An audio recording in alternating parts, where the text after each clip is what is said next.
Hello நண்பர்களே, எல்லோருக்கும் வணக்கம். இந்த ஒரு வீடியோவில் நம்ம எதை பற்றி பார்க்க போகிறோம் அப்படின்னா, இந்த 2026 நகைக்கடன் தள்ளுபடிக்கான அறிவிப்பை பற்றி தான் பார்க்க போகிறோம். கிட்டத்தட்ட 7 வங்கிகளில் நகைக்கடன் தள்ளுபடிக்கான அறிவிப்புகளை தமிழக அரசு வெளியிட்டிருக்கிறாங்க. இதற்கு இந்த நகைக்கடன் தள்ளுபடிக்கு தகுதி உடையவர்கள் மற்றும் தகுதி அற்றவர்கள் யார் யார், அதற்கப்புறமாக இதற்கு நம்ம அப்ளை பண்ணணும் அப்படின்னா எங்கே போயிட்டு எப்படி அப்ளை பண்ணணும், இதற்கு தேவையான ஆவணங்கள் என்னென்ன, எத்தனை சவரன் வரையிலான நகைக்கடன் இந்த வருடம் இந்த சட்டமன்ற தேர்தலில் நடைபெற போகுது, தள்ளுபடி ஆக போகுது. ஸோ அப்படின்ற எல்லா இன்ஃபர்மேஷனும் இந்த ஒரு வீடியோவில் நான் உங்களுக்கு சொல்கிறேன். வீடியோவை ஸ்கிப் பண்ணாமல் கடைசி வரை முழுமையாக பாருங்கள். அதற்கு முன்னாடி நம்ம சேனலை நீங்கள் ஃபஸ்ட் டைம் பார்க்குறீங்க அப்படின்னா மறக்காமல் ஒரு சப்ஸ்கிரைப் பண்ணிட்டு பாருங்கள். அப்படின்னா தான் இந்த நகைக்கடன் சம்மந்தமான ரெகுலரான ஒரு அப்டேட் உங்களுக்கு உடனுக்குடன் நோட்டிஃபிகேஷனாக வரும். மறக்காமல் இந்த ஒரு வீடியோவை லைக் பண்ணிவிடுங்க. நீங்கள் பண்ணக்கூடிய ஒவ்வொரு லைக்கும் எங்களுக்கு நிச்சயமாக ஒரு மோட்டிவேஷனாக இருக்கும். ஸோ மறக்காமல் லைக் பண்ணிவிடுங்க. இப்போ நம்ம வீடியோக்குள்ளே போகலாம். ஸோ எல்லோருமே தமிழ்நாட்டில் உள்ள அனைத்து குடும்ப பெண்களும், குடும்பத்தில் உள்ள அனைத்து ஒவ்வொரு பெண்களும் எதிர்பார்க்கக்கூடிய ஒரு விஷயம் என்ன அப்படின்னு கேட்டிங்கன்னா, இந்த நகைக்கடன் தள்ளுபடி தான். ஸோ இந்த நகைக்கடன் தள்ளுபடியை எதிர்பார்த்து நிறைய பேர் பேங்க்கில் நகையை வச்சுருக்காங்க. ஸோ எப்படியாவது நம்மளுடைய நகையும் தள்ளுபடி ஆகும் அப்படின்ற ஒரு நோக்கத்தில் நிறைய பேர் நம்ம நகையை வச்சுருக்காங்க. ஆனால் எல்லோருக்குமே தள்ளுபடி பண்ணணும் அப்படின்னா தமிழ்நாட்டில் உள்ள ஒவ்வொரு குடும்பங்களுக்கும் தள்ளுபடி பண்ணணும் அப்படின்ற மாதிரியான ஒரு சூழ்நிலை வரும்.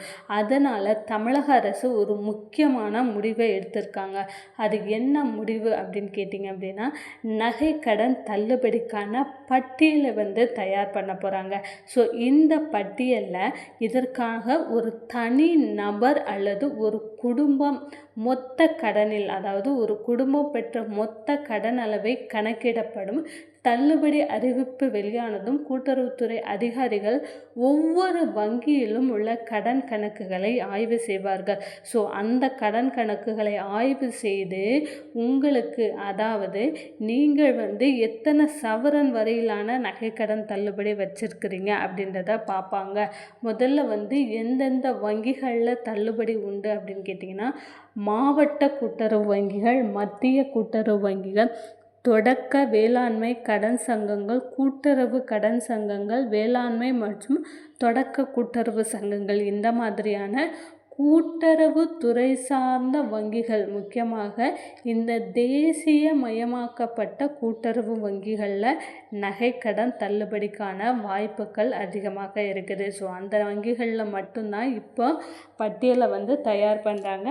அந்த பட்டியலில் நம்மளுடைய பேர் நிச்சயமாக இடம் பெறணும் அப்படின்னா அதற்கு நம்ம எப்படி அப்ளை பண்ணுறது அப்படின்றது தான் பார்க்க போகிறோம். முதலாவது பார்த்திங்க அப்படின்னா, கண்டிப்பாக நம்ம வறுமை கோட்டிற்கு கீழே உள்ள ரேஷன் அட்டைதாரர்களாக இருக்கணும்.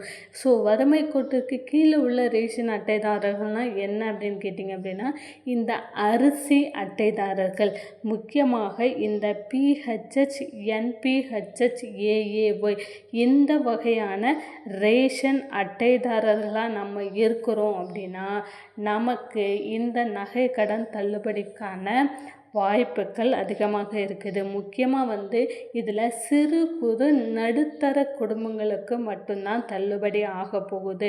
ஸோ இதில் முக்கியமான ஒரு விஷயம் ரேஷன் கார்டு. ஸோ ரேஷன் கார்டில் நம்ம வறுமை கோட்டிற்கு கீழே இருக்கிறோம் அப்படின்னா நம்மளுடைய பேர் இந்த நகைக்கடன் தள்ளுபடிக்கான பட்டியலில் வெளியாகும்.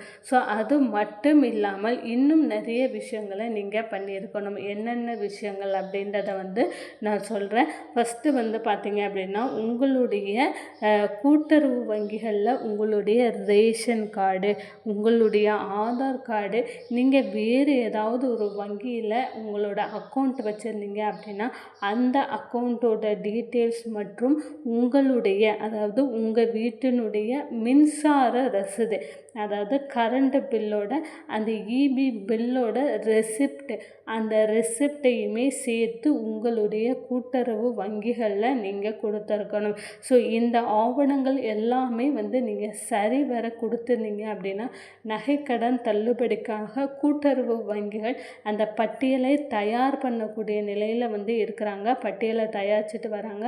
ஸோ அதில் கண்டிப்பாக எலிஜிபிலிட்டி ஒரு குடும்பத்தில் ஒருவருக்கு நிச்சயமாக தள்ளுபடி அப்படின்ற ஒன்று கிடைக்க போகுது. ஸோ ஒரு ரேஷன் அட்டையில் எத்தனை நபர்கள் இருக்கிறீர்களோ, 2 நபர்கள் 3 நபர்கள் எத்தனை நபர்கள் இருக்கிறீர்களோ அவர்களில் ஒருவருக்கு அப்படின்றது நிச்சயம் தள்ளுபடி கிடைக்கும். 5 சவரனுக்கு உட்பட்ட நகையை வைத்திருக்கக்கூடியவர்களுக்கு நிச்சயமாக நகைக்கடன் தள்ளுபடி கிடைக்கும். அதாவது 5 சவரனுக்கு கீழே நீங்கள் நகையை வச்சுருந்தீங்க, நகைக்கடன் வாங்கியிருந்தீங்க அப்படின்னா அந்த நகைக்கடனுக்கான பணத்தை அரசாங்கம் செலுத்தும். நீங்கள் நகையை பெற்றுக்கொள்ளலாம். ஸோ நகைக்கடன் தள்ளுபடி அப்படின்ற ஒன்று இப்படி தான் இருக்க போது. தேர்தல் வாக்குறுதியாக நகைக்கடன் தள்ளுபடிக்கான அறிவிப்பையுமே வெளியிட போகிறாங்க. ஸோ இந்த நகைக்கடன் சம்மந்தமான ரெகுலரான ஒரு இன்ஃபர்மேஷன்ஸ் உங்களுக்கு வேணும் அப்படின்னு வச்சிங்கன்னா மறக்காமல் நம்மளுடைய சேனலை ஒரு சப்ஸ்கிரைப் பண்ணுங்கள். இந்த ஒரு வீடியோவை மறக்காமல் லைக் பண்ணிவிடுங்க. தேங்க்யூ.